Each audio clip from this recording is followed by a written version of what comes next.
In Chapter 3, we're going to be analyzing transactions just like we did in Chapter 2, except in Chapter 3 we will be increasing and decreasing accounts with debits and credits. So here we have in exercise 3.1, which is number 6 in your assignments, the T account for cash. So we're going to be keeping up with account balances using the T.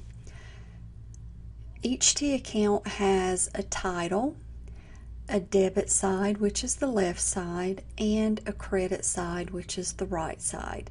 Since cash is an asset, debits will increase this account and credits will decrease it. So all we're going to do here is foot and balance this T account. So to foot a T, what you do is just add up each side. In accounting, footing means just a total of the column. So that looks like about $1,500 on the debit side and $300 on the credit side. Now to get a balance, you subtract the two footings. So that will give us $1,200 on the debit side. Now it's really important that you know which side your balance goes on, because you could have a debit balance or a credit balance. In this case, the debit footing is higher than the credit. So we know that the balance is going to be, after we subtract, on the debit side. Okay, let's move on to number 2. This exercise is going to test you as to whether you know which accounts are increased with debits and which accounts are increased with credits. So one way to remember is you just have to remember 3 accounts. There are 3 accounts that are increased with credits: capital, accounts payable, and our revenues. So those are the only credit accounts that we've worked with so far. So if the account in question is not one of those 3, it's increased with a debit. If it is capital, a liability like accounts payable, or a revenue like delivery fees, is increased with a credit. Okay, the first account is cash. We know cash is an asset, so assets are increased with debits. Capital. The owner's capital is increased with a, now that is one of the 3 accounts I mentioned earlier. That's one of our 3 credit accounts: capital, a liability accounts payable, and revenues like delivery fees. So we have credit here for the increase on capital. Delivery equipment is an asset, so it's increased with a debit. Cash account is decreased, so we've already established that we're going to increase cash with a debit, so to decrease it, we're going to credit it. The liability account, accounts payable, is increased with a credit. That's one of our 3 accounts: capital, accounts payable, or revenue. Okay, the next one is the revenue, so that is another one that's increased with the credit. The asset account, accounts receivable, since it's an asset, is increased with a debit. Rent expense is not one of our 3 liabilities, capital, or revenues, so it is increased with the debit. Owner's drawing, likewise, is not capital, accounts payable, or a revenue, so it's increased with a debit. So in number 3, we'll just put some of those debit and credit skills to practice here. So we have got T accounts for cash, capital, supplies, and a utilities expense. So we are going to analyze the transactions they give us, and we're going to place our debits and credits in these T accounts to increase and decrease them. Now, keep in mind that you have to have at least 1 debit and 1 credit, and your debits and credits must equal. So let's look at A. invested cash in the business, $6,500. So hopefully from Chapter 2, you remember that when the owner invests cash in the business, cash and capital are affected. Okay, cash goes up because now the business has more cash than it had before the transaction, and capital, just by definition, is the owner's investment in the business. So let's see how that works in terms of debits and credits. So I want to increase my cash, and to increase cash we debit it. So we're going to enter $6,500 there. All right, capital was also increased. So for A, we're going to increase capital with a credit. Now remember, capital liabilities like accounts payable and your revenue accounts are increased with credits. So here's capital, and we're going to place that increase on the credit side. Okay, on B, purchased supplies for cash. Okay, so the two accounts affected will be supplies and cash. So our supplies is going up by $700. Remember, supplies is an asset, and to increase supplies, we debit that account. And then cash. Okay, if we're paying out our cash for the supplies, our cash is going down. So we need to enter the credit here on the credit side of the cash T. So we have a debit and a credit, and they equal. On C, we paid our utility bill for $2,700. The two accounts affected are utilities expense and cash because we paid something out. So since we've paid, we know that cash is decreased, and to decrease cash we credit it. And then expenses are increased with debits. So our utility expense has increased, so we're going to add the $2,700 on the debit side there. Okay, now we need to foot and balance out our T's. So we've only got one transaction on the debit side in cash, and we've got two over on the credit side. So that credit total is $3,400. So we need to subtract our two footings here, and we'll end up with $3,100. Okay, so remember, the balance belongs on the debit side because the debit footing is higher than the credit. We've only got a single entry in the rest, so they're already balanced out for us. Okay, let's move on to 4. Let's see what that is. Okay, this is another debit and credit practice. It's talking about the normal balance of an account. The normal balance of an account is the side that it's increased with. So on each one of these accounts, you will go in and enter the side of the account that is increased. So remember, for capital, your liability accounts payable, and then your revenue account, those are the three that are increased with credits. Everything else is increased with the debit. I'll let you practice your debits and credits on that one. So we'll move on to 5. Okay, we've got more T's and more transactions to analyze. So definitely work on analyzing your transactions. We're going to be doing this for the rest of the semester. It's important that you can pick out the two accounts affected and then decide whether they need to be debited or credited. Okay, first one, invested cash in the business. So now we have more cash in the business, so we'll debit cash for $5,000. And when the owner invests into the business, any asset, it goes into the capital. And to increase capital, we credit it. Okay, so we have a debit and a credit and they equal. We bought equipment for cash.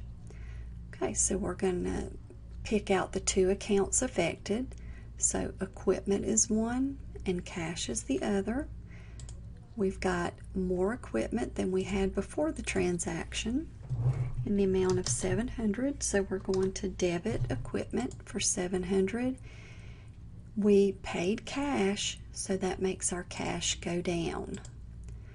Okay, when you purchase an asset, there are two ways to pay for it. You can pay for it now, which is what happened in this transaction. We paid cash for it immediately, or you can pay for it later. If we had paid for it later, we'd have put it down in accounts payable. So let's look at C. I think that's what's happening here. We bought equipment on account. So we have more equipment. We purchased for $600. And then how did we get it? Well, they're sending us a bill for it, so we owe for it.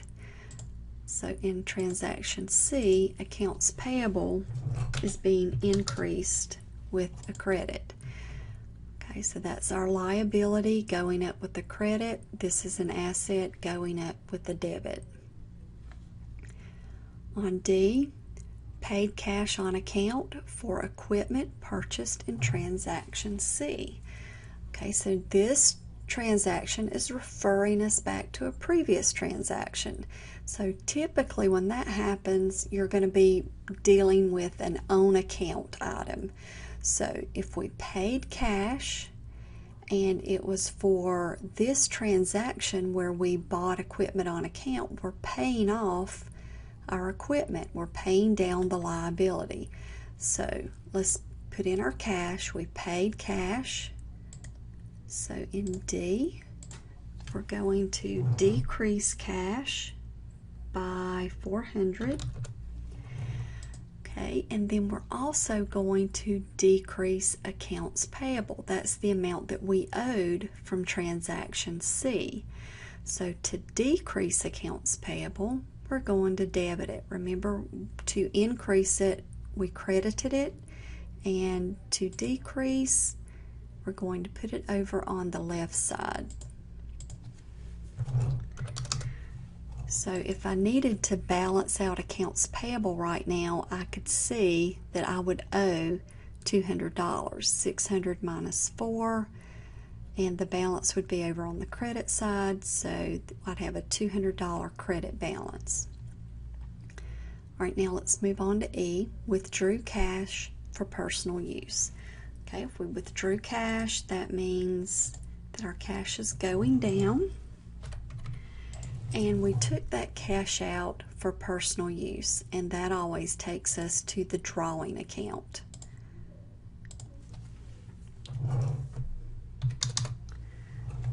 Okay, so we have all our transactions entered. Looks like everything is correct. All right, let's move on. I'll let you handle number 6 and number 7. So we'll move on to number 8, and we're looking here at a list of account balances, and we are to prepare a trial balance from this list. So in order to do that, you need to know the normal balance of each one of these accounts. Okay, so it says list the accounts in order of assets, liabilities, and owner's equity, revenues, and expenses.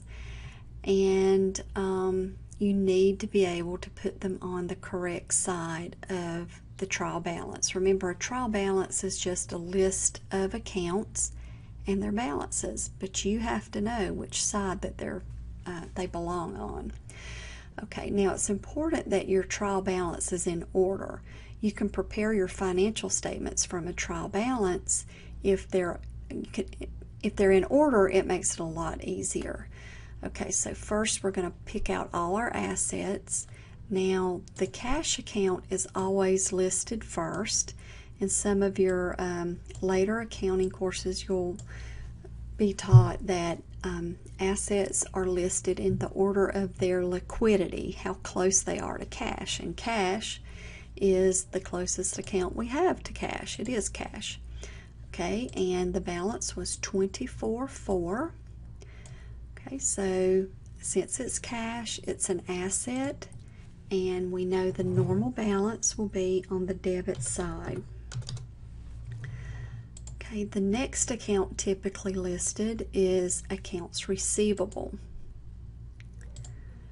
Okay, accounts receivable is also an asset, so its balance is going on the debit side.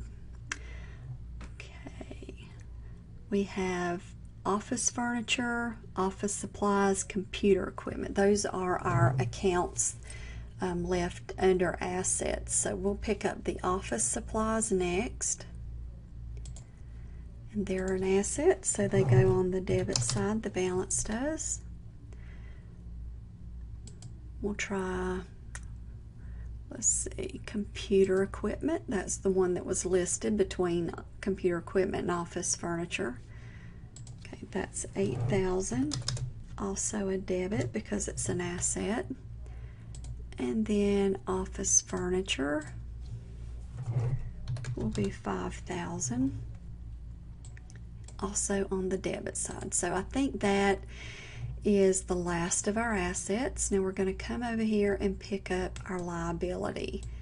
Okay, so assets equals liabilities. So if we look through here, a liability typically ends with the word payable. So accounts payable has a balance of $4,000, and remember, accounts payable is one of our accounts increased on the credit side. So we know accounts payable should be on the credit side. Okay, now we're going to enter the owner's equity accounts and then revenues and expenses. So the first owner's equity account we'll enter is capital. Capital is the one of the other accounts that is increased on the credit side, which means it has a normal credit balance. The next owner's equity account is drawing. Okay, drawing is not one of the three accounts, so it is on the debit side. Okay, and then we'll list revenues and expenses. So we've got our professional fees is our revenue. That's one of our credit accounts, one of the accounts that's increased with the credit, so it has a normal credit balance. Rent expense has a debit balance of $1,500, and then utilities expense has a debit balance of $800. So notice we only have three accounts on the credit side as it should be: our liability, capital, and the revenue. Now that we've got all our numbers in, we can foot our columns and make sure that our debits equal our credits. So that's one thing that the trial balance helps us to do, is to ensure that our debits equal credits. So the debit balance equals $46,000, and the credit balance also equals $46,000. Okay, so it looks like we're done here. This should get you started, so call or email if you need any help.